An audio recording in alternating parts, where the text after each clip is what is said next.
Hi everyone, it's Casey Williams. I drive a lot of expensive cars, but I don't make a lot of money. So when I think about buying a car for myself, it needs to be something that's affordable. It needs to be something that's durable and useful, have enough space, maybe get 4 people in it, and be kind of practical. It doesn't need to be a muscle car, but it does need to be confident in the left-hand lane. And if it gets great gas mileage, even better. So when I start thinking about all the cars I've driven and think about cars that are available today, one of the cars that almost always comes near the top of that list is the Volkswagen Jetta. Well, it was recently redesigned, and we have the R-Line edition with us tonight. Let's go have a look at it. The R-Line edition references the Golf R, but don't let that fool you. It's really more of an appearance package on what's a pretty base Jetta instead of actual performance. But in the case of this car, I think it looks really good. Some of the trim changes, you got the badging here, chrome, looks very nice. LED headlamps, I think it's a nice upgrade. The habanero orange paint, I think looks really good on the car. It might not look good on every car, but I think it looks okay on this one. And you see some of the references also to the Atlas crossover, the new full-size SUV.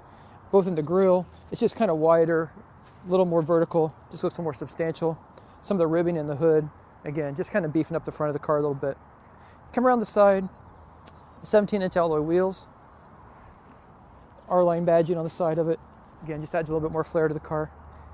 And the big difference between this Jetta and previous generations, I think this one looks a little more exciting, looks a little sportier per se. Some of the body sculpting is just a little more chiseled, and looks a little more precise in a lot of ways too. It just looks like a lot more effort was put into this body, and they didn't just kind of slap a sedan together. Come around the back.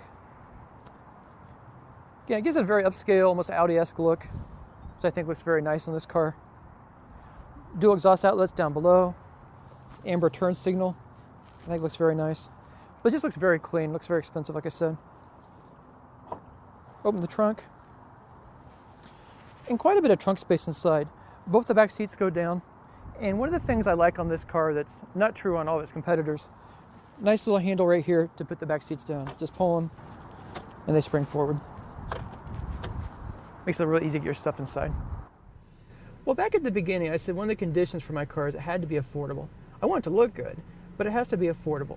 So given that, there's some things this car doesn't have. It doesn't have leather seats. It doesn't have the digital dashboard in it. Doesn't have the Beats audio system. Doesn't even have satellite radio. But there are a lot of things this car does have. It's pretty well equipped actually for the price I'll tell you in a little bit. Has the two-tone leatherette seats, and they're heated. They're going to wear well. They're easy to clean, nice to take care of. It's got the large pane sunroof, power sunroof. That works out very nice. It does have Bluetooth. Nice touchscreen, easy to use here. Dual zone automatic climate control. Nice leather wrapped steering wheel. I like the stitching in the dash and kind of the metal look. So the car looks pretty expensive inside. Looks very nice. It also has some pretty good safety gear on it. So it has the forward collision alert system with auto brake. It has the blind spot warning, rear cross path detection, and rear view camera. So it has quite a bit of equipment on this car for what's a very affordable car. You can get 4 people in here, get your luggage in it, and it's pretty comfortable for a longer drive.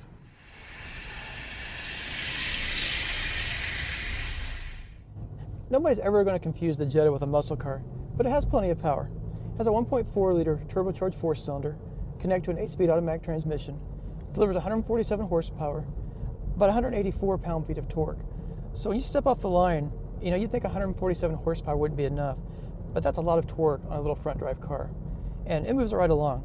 The 8-speed transmission, you step into the left-hand lane, running just about any speed you want to on the interstate. It's plenty of power. And the benefit of having that little engine with a turbo is fuel economy. 30 miles per gallon in the city, 40 miles per gallon on the highway. And I've done some pretty long drives in the Jetta with this powertrain. Drove it to Pennsylvania and back from Indianapolis, and done some other long drives in it. And real world, I was seeing more like 42, 43 miles per gallon, and I wasn't babying the car. So I think the 40 is actually a little bit conservative. The car has some other neat features on it. Of course, it has all the safety gear. It's got the forward collision alert system with auto brake. That'll kind of keep you out of trouble.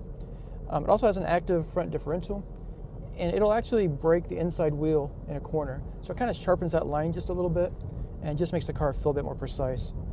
The suspension's nothing complicated, but it rumbles over the bumps and does a pretty good job, handles well. And I think Volkswagens in general, and this car is a good example, there's just a precision to it. It feels like a German car. It feels like it was made to be a really good car. So even though you're not going to pay a lot for this car, you feel like you're driving something that's much more expensive than what it is. And overall, I just think it's a very nice car to drive with just yourself or your family aboard.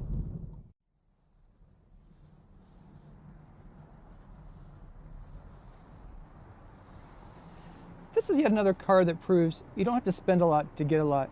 And even people who are used to driving very expensive cars can get into this car and find a lot to like. It drives very nice on the highway. It's got plenty of power. 40 miles per gallon on the highway is pretty hard to beat in almost a mid-sized car. The interior isn't lavish, but it's comfortable and it's well made. And it's got enough luxury features on it to keep you comfortable on a long trip. And best of all, the car comes with a pretty good price. So it starts just under $19,000, right about $18,500. As equipped, $24,140. And I think for all this car offers, that's a pretty good deal. Well, next week we'll have another fun car. Until then, storm forward.